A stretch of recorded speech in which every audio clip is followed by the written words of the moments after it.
Hello everyone, right here I have the perfect M1 setup for only $150. It's a MacBook Air from 2020 with 8GB RAM and 256 storage. The reason why I got it so cheap is because the display is broken and I use it with a normal desktop monitor.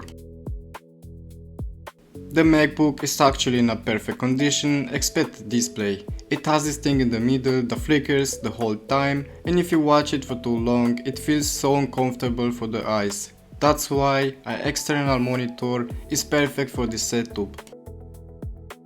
I also turn the brightness off just so it doesn't break my eyes while I look at the monitor, and just like that I have a perfect setup by using a normal desktop monitor that you can get from any store for around $50. Just like that, I have 120Hz, a big display that actually feels smooth, and in total I have only $200 spent, and it's looking like a perfect setup that you won't get any cheaper. The only downside is that I can't take the MacBook with me, but by using it like a PC I don't have any problems. I connected the monitor with a HDMI and it actually has zero delay. Everything feels smooth, I don't feel any delay, and it even feels smoother than the normal display from the MacBook because it has 120Hz and a very big display. You can also connect a normal keyboard, but I like keeping the normal keyboard from the MacBook because it has a premium typing, brightness, and by using it with a mouse and also using sometimes the trackpad, I feel perfectly fine. You may think that 8GB of RAM and a 6-year-old MacBook is a joke in 2026, but I have not a single problem by opening a lot of apps, a lot of tabs, or even editing in 1080p. I actually have a very strong gaming PC that handles most of the games and hard editing up to 8K, but I still prefer using the MacBook because of macOS and its smoothness. Also, the MacBook has a very good aesthetic and it looks perfectly fine on a desk. One more cool thing is the widgets. I can actually see the date in my city, temperature, day, reminders, tasks, and even my bank account. So that's why I also like using the macOS instead of a normal Windows PC.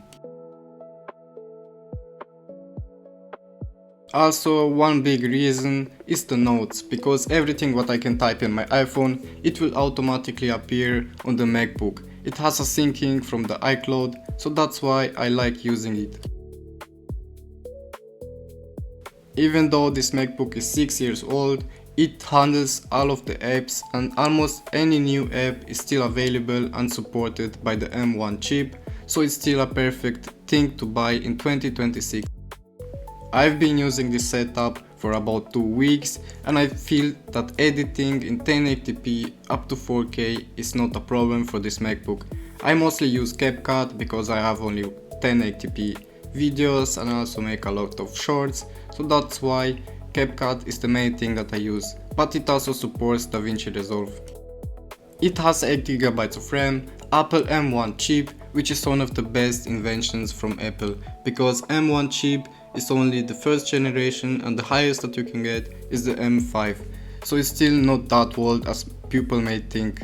It handles opening apps so fast even though it has only 8GB of RAM. Also games, the most of the games are supported, but Steam won't be able to open on the MacBook. To use a keyboard, mouse and connect your monitor, you'll need to buy this cheap adapter that only costs $10 to $15 and it handles even SD cards so you can have more storage.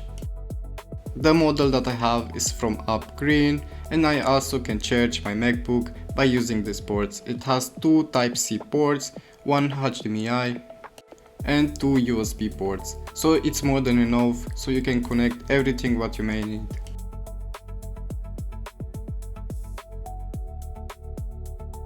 Also, to have a more aesthetic look, I just hide the adapter behind the screen, connect it to my MacBook and it works perfectly fine and I don't see the adapter. Also, the mouse that I use works with Bluetooth and I don't feel any delay by using it with the adapter, so it's definitely a perfect buy for a MacBook. You can get such a MacBook for about $100 to $150 used with a broken display and use it perfectly fine with an external monitor, just like me. Also, using keyboard, mouse will work perfectly. If you use an adapter just like me, with HDMI you will get about 120Hz or 4K with 30Hz.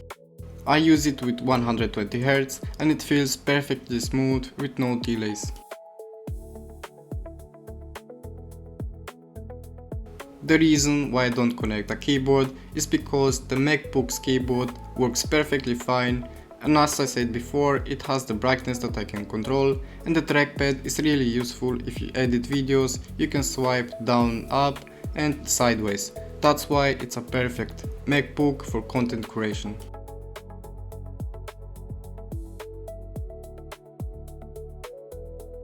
The MacBook also has some key features. By the keyboard you can change the speed, key rate and a lot of more interesting things.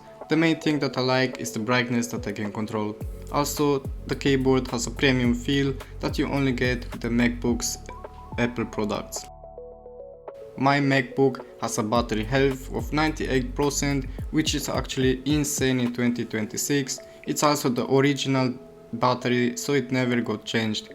But if you want to buy a used one, you may not get as lucky as me and the battery health may be lower.